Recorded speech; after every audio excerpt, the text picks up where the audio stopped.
As I record this, I feel stuck between two idioms. The first is shoot for the moon and you'll land among the stars. The second is he's always swinging for the fences. The former has a positive connotation. If you aim high, even if you fall short, you'll still do something great. The latter can be negative. You're constantly trying to hit a home run and striking out when a single will do.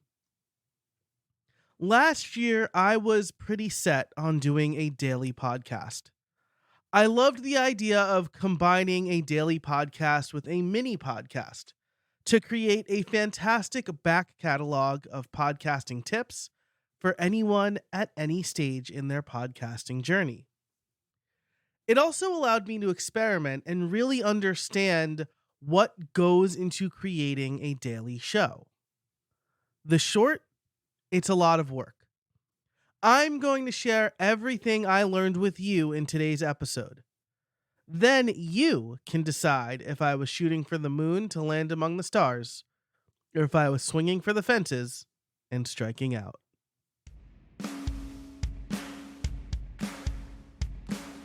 Welcome to Podcast Workflows, the show that provides you with insights into how to improve your podcast systems, allowing you to create and grow a high-quality podcast by showing you how to best spend your limited time.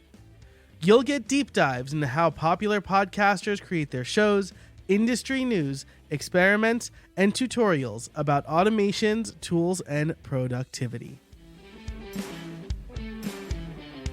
Okay, so first, let me lay out the vision for you. The show would be every weekday, that's Monday through Friday. Each episode would be less than 7 minutes long and usually based on an email I sent or a social post I created. The exception is the Wednesday episode, which was a narrated version of my 2,000 to 3,000 word deep dives that started podcastworkflows.com.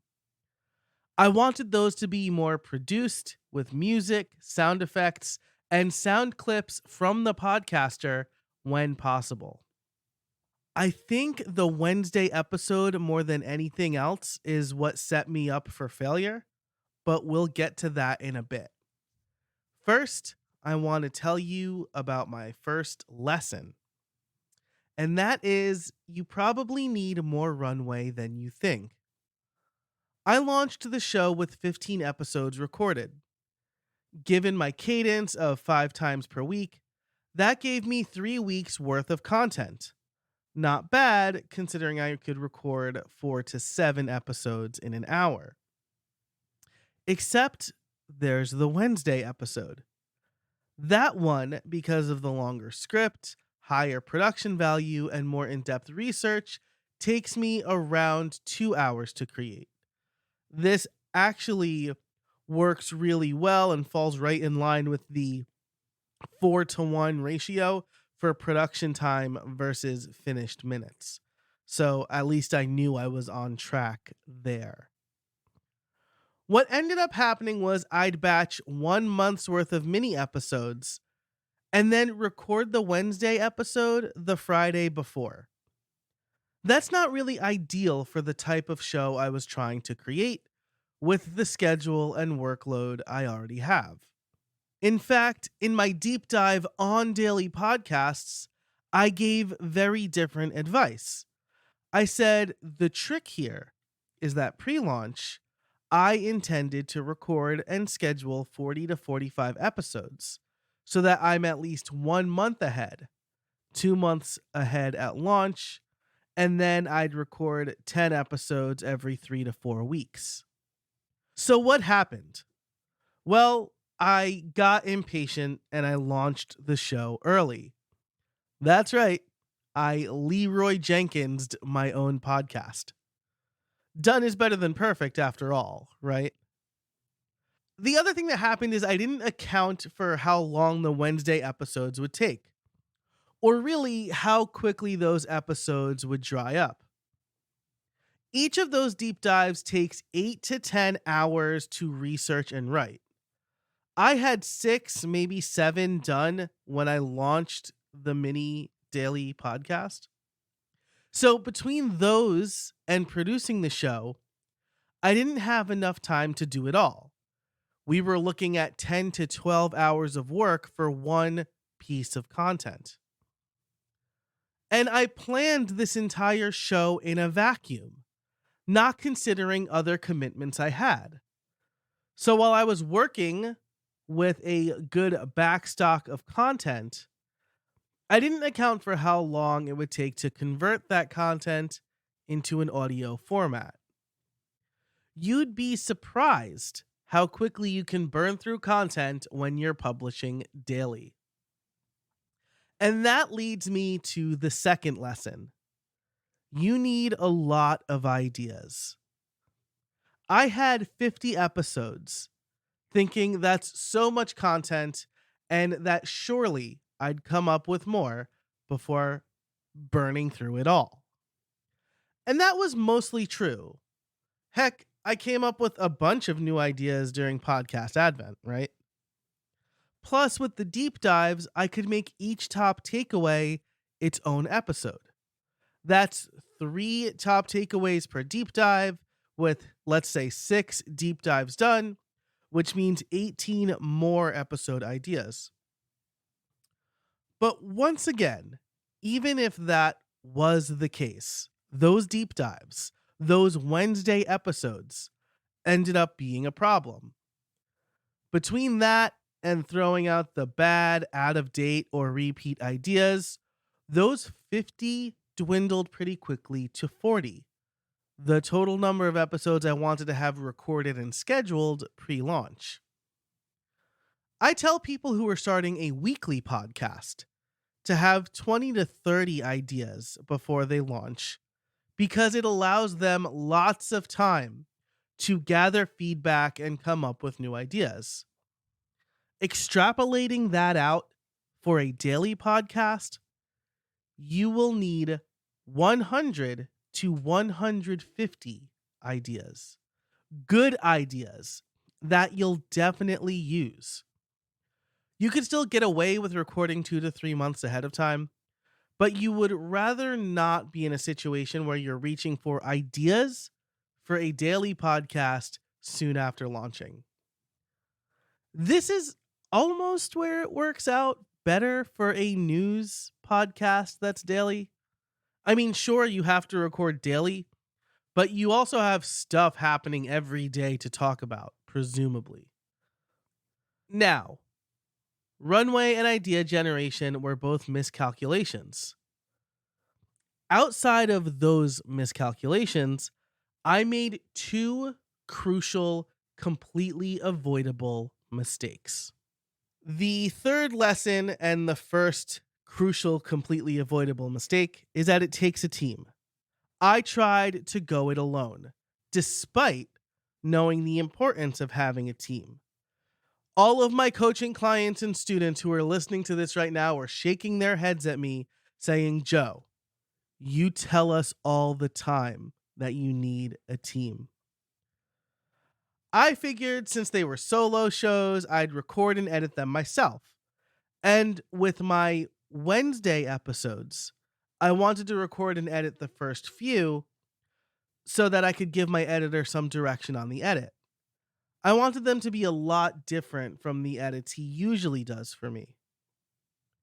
And while I did set up a publishing SOP for my VA, I figured the record to schedule workflow was so simple, I would just do it myself.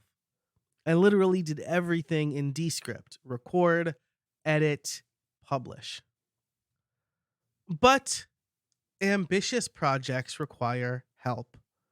When you're shooting for the moon, you have a team to help you get there. When you try to carry the team on your back by hitting home runs instead of just getting on base and trusting the next guy up, you strike out. History Daily has a team. Ryan Holiday has a team. Unless all you do is the daily podcast, you're probably not doing it alone.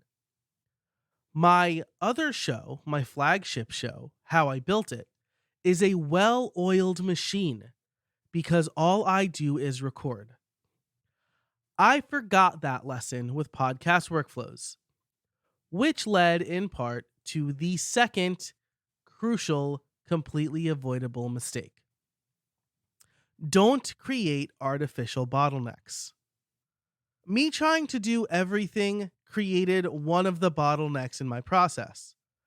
I didn't just record and pass it on, trusting that it would get published. Part of that was not giving myself enough runway. If I had done 40 episodes before launch, I would have worked out the entire process with my team before launch. But I punted. I punted because of the other massive bottleneck I've referenced multiple times in this episode: the Wednesday episodes. Let's recap. The Wednesday episodes were longer, higher production value that took 2 hours to record, edit, and schedule. The articles that served as the scripts for those episodes took me 8 to 10 hours to research and write. They were in the middle of the week every week. And finally, I had the least amount of source material for these from the outset, trusting I'd be able to keep doing a daily podcast on top of my other obligations and writing a new deep dive every week. That created a giant bottleneck that prevented me from scheduling a full month's worth of content ever. I never had more than one Wednesday episode done at any given time because I underestimated how long they'd take me to produce. It's artificial because I didn't need to include these deep dives at all. Or I could just do one per month. Or I could do mini episodes on each takeaway and point people to the long form article.